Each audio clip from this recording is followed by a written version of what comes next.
Super Nintendo versus Sega Mega Drive, the console war that defined a generation.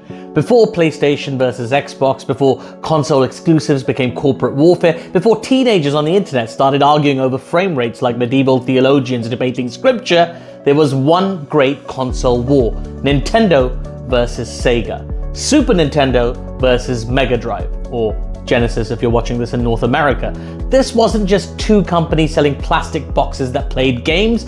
This was a cultural battle. It was Mario versus Sonic, family-friendly polish versus aggressive attitude, play it loud versus Genesis does what Nintendo don't. And for a few glorious years in the early 1990s, playgrounds, magazines, bedrooms, arcades, and Christmas lists were divided into two tribes. Now, a quick note before we begin: the research for this video has been checked against Nintendo's own investor data, reporting from The Guardian, Wired, Vox, Games Radar, Polygon, ESRB history material, and historical sales databases. So, I've done my homework. Nintendo officially lists the Super Famicom / Super Nintendo at 49.1 million hardware units and 379 million software units sold worldwide. Sega's Mega Drive / Genesis is generally reported at around 30.75 million units sold by Sega worldwide, not always including later licensed versions like regional variants. So exact Mega Drive figures can vary depending on whether you're counting new stuff or not. But the broad picture is clear: Nintendo won globally. Sega fought much harder than anybody expected, and in North America especially, this was a real war. So let's go back to the late 1980s, to an age of cartridges, playground rumors, instruction manuals, and absolutely no mercy. The 8-bit landscape belonged to Nintendo. The NES, or Famicom in Japan, had rescued the home console market after the crash of 1983. In America especially, Nintendo didn't just sell consoles, it controlled the ecosystem. If you were a third-party developer, Nintendo decided how many cartridges you could make, Nintendo controlled manufacturing, Nintendo controlled licensing, Nintendo controlled the seal of quality. Nintendo was not just a video game company, Nintendo was the bouncer, the DJ, the venue owner, and the person deciding whether your shoes were acceptable. And for a while, that worked brilliantly. Mario became the face of gaming, The Legend of Zelda became an adventure landmark, Metroid, Punch-Out!, Mega Man, Castlevania, Contra, the NES library became legendary. But by the late 1980s, something was changing. Arcades still looked and sounded better than home consoles. Teenagers were growing up, and Sega, a company with serious arcade heritage, saw an opening. Sega had already released a Master System, but it hadn't really broken Nintendo's grip in America or Japan. In some regions, especially Europe and Brazil, the Master System did far better, but globally, Nintendo was the king. Then Sega launched the Mega Drive in Japan in 1988. In North America, it was released as the Genesis in 1989, and in Europe in 1990. And its pitch was simple: we are not Nintendo. We are faster, we are cooler, we are older, we are the console for people who think Mario is for kids. That was the genius. Sega didn't just compete on hardware, it competed on identity. The Genesis / Mega Drive had a Motorola 68000 processor, the kind of chip associated with arcade boards and computers, and Sega leaned heavily into speed, arcade conversions, sports games, and a more teenage image. The early slogan in North America said it all: Genesis does what Nintendo don't. A slogan so petty, so aggressive, so playground, it should have been written on the back of a school exercise book in Tipex. But it worked. Former Sega marketers have spoken about the company deliberately targeting teenagers and college students rather than parents, and openly mocking Nintendo in advertising. That was the key shift. Nintendo sold itself as quality family entertainment. Sega sold itself as a slightly dangerous older cousin who knew where your parents hid the remote. This is where the console war really begins, because Nintendo was still dominant, but Sega was attacking from below. And then Sonic arrived. Sonic the Hedgehog launched in 1991 and changed everything. Sega needed a mascot who could stand opposite Mario, but he couldn't be just another cute platform character. Mario was round, cheerful, safe, timeless. Sonic was blue, fast, impatient, and looked like he had somewhere better to be. He was designed for speed, attitude, and instant recognizability. The gameplay showed off what Sega wanted people to believe the Genesis did best: fast scrolling, bright visuals, arcade energy. Sonic wasn't just a game character. He was Sega's entire marketing department in trainers. And compared to Mario, Sonic felt rebellious. Mario rescued princesses. Sonic tapped his foot as if he were taking too long. That is a generational divide right there. Nintendo had already released the Super Famicom in Japan in 1990, followed by the Super Nintendo in North America in 1991 and Europe in 1992. On paper, the SNES was technically impressive in different ways. It had a richer color palette, Mode 7 graphics for scaling and rotation effects, and one of the most iconic sound systems of the era. And this brings us to one of the most interesting details in the whole story. The SNES sound hardware involved Sony. Yes, that Sony. The system used a Sony-designed audio subsystem built around the SPC 700 processor. Ken Kutaragi, later known as the father of the PlayStation, was central to that work. The SNES audio chip gave the console a warmer, sample-based sound that helped produce some of the most beloved soundtracks in gaming history. The Sony SPC 700/S-SMP wordy audio system. Histories of PlayStation trace Ken Kutaragi's work on Nintendo as part of the relationship that eventually led Sony to entering the games market itself. So while Sega and Nintendo were fighting over the 16-bit present, Sony were quietly sitting inside the Super Nintendo, waiting to become the future, which is extremely dramatic, and more on that later. The SNES launched with Super Mario World, and it was a statement. Where Sonic was speed and attitude, Super Mario World was design, elegance. It wasn't just Mario in 16-bit, it was layered, polished, colorful, and introduced Yoshi, one of the greatest "we need to sell more toys" characters ever created. Except he was actually brilliant. From there, both consoles built incredible libraries. The Mega Drive gave us Sonic the Hedgehog, Sonic 2, Streets of Rage 2, Gunstar Heroes, Shinobi, Phantasy Star 4, Earthworm Jim, NBA Jam, Road Rash, Golden Axe, and a huge sports catalogue. For many players, especially here in the UK and Europe, the Mega Drive felt like the arcade at home. It was immediate, it had swagger, and crucially, Sega had EA Sports. John Madden Football, FIFA International Soccer, NHL, NBA Live, these games mattered enormously, especially to older players. Sega's console became the machine of sports fans, teenagers, and people who wanted something a bit less cuddly.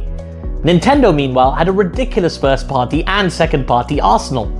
Super Mario World, The Legend of Zelda: A Link to the Past, Super Metroid, F-Zero, Star Fox, Donkey Kong Country, Super Mario Kart, Earthbound, Chrono Trigger, Final Fantasy VI, Street Fighter II, and later, with Rare's Donkey Kong Country in 1994, Nintendo proved the SNES could still produce jaw-dropping visuals even as the industry was moving towards a 32-bit hardware era.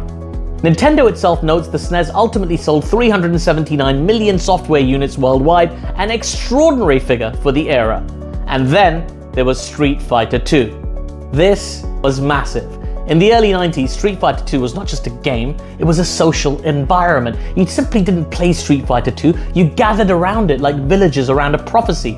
The SNES getting Street Fighter II in 1992 was a huge win for Nintendo. Suddenly, one of the hottest arcade games in the world was at home, and it was exclusive to the Super Nintendo, at least at first. Eventually, Sega got its own version, Street Fighter II Champion Edition. And that mattered too, but Nintendo got there first. Sega's big fighting game moment came with Mortal Kombat, and this is where the console war became political.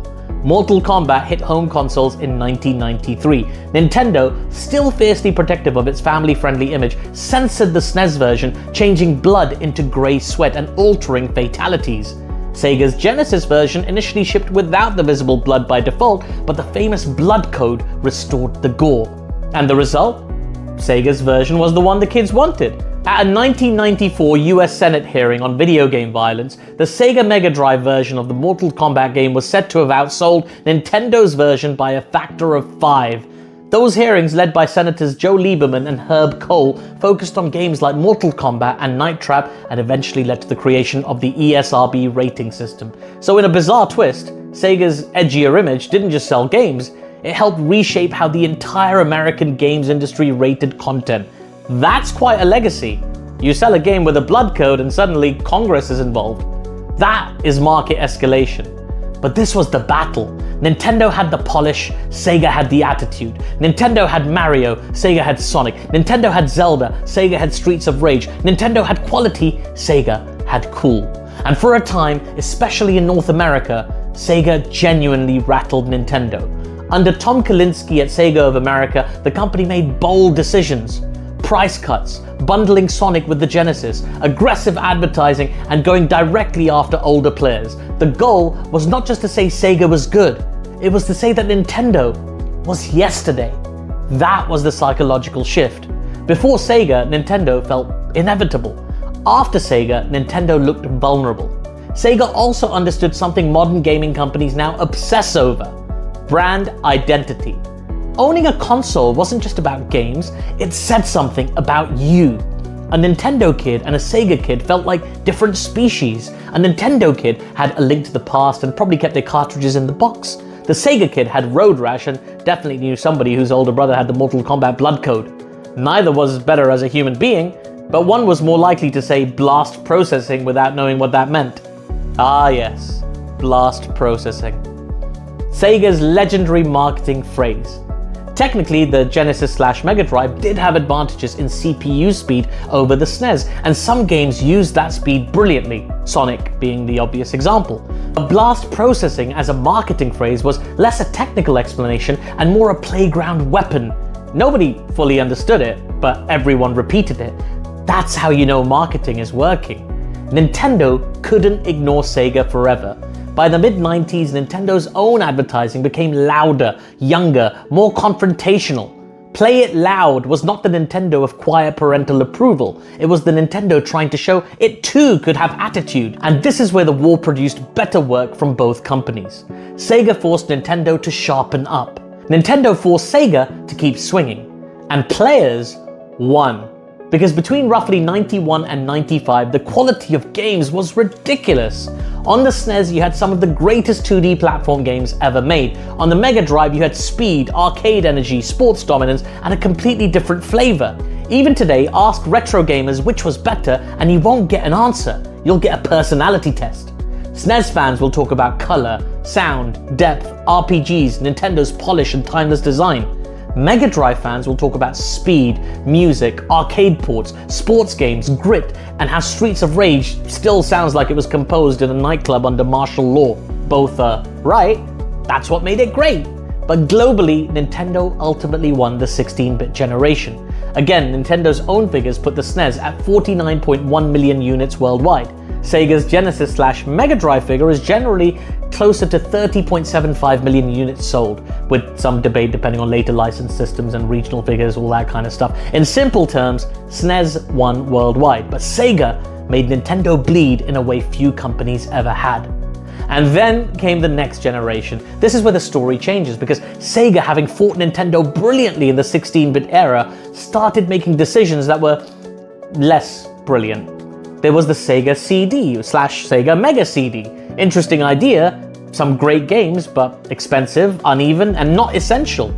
Then the 32X, an add-on for the Mega Drive that arrived just before the Sega Saturn. This is like buying an extension for your house while the estate agent is still outside putting up a for sale sign. It confused consumers. It confused developers. It fragmented Sega's audience. Then came the Sega Saturn. The Saturn launched in Japan in 1994 and did reasonably well there, especially with arcade-style games. But in the West, Sega's strategy was a mess. The surprise early US launch in 1995 annoyed retailers and developers, and the hardware was notoriously complex. The Saturn was described as using twin CPUs and multiple video processing chips, while Sony's PlayStation was easier for developers to work with. And that was the problem. In the 16-bit era, Sega felt fast and focused. In the 32-bit era, Sega felt confused. Meanwhile, Sony arrived with the PlayStation. And remember earlier, Sony's connection to Nintendo through the SNES sound chip and the failed CD-ROM partnership? That history matters. Sony and Nintendo had worked on a planned SNES CD-ROM project, a bit like the Mega CD but for Nintendo. The partnership collapsed, and Sony eventually turned its gaming ambitions into the standalone PlayStation. Polygon and other histories of PlayStation trace this chain of events directly from the Nintendo-Sony relationship to Sony's entry into the console market. So Nintendo and Sega spent years punching each other in the face, and then Sony walked into the room with a steel chair. The PlayStation changed everything. CD-ROMs meant cheaper manufacturing, bigger storage, full motion video, licensed music, and a more adult image. Final Fantasy VII moved from Nintendo to PlayStation, Metal Gear Solid, Resident Evil, Tekken, Gran Turismo. Suddenly, Sony owned the cool factor Sega had once mastered.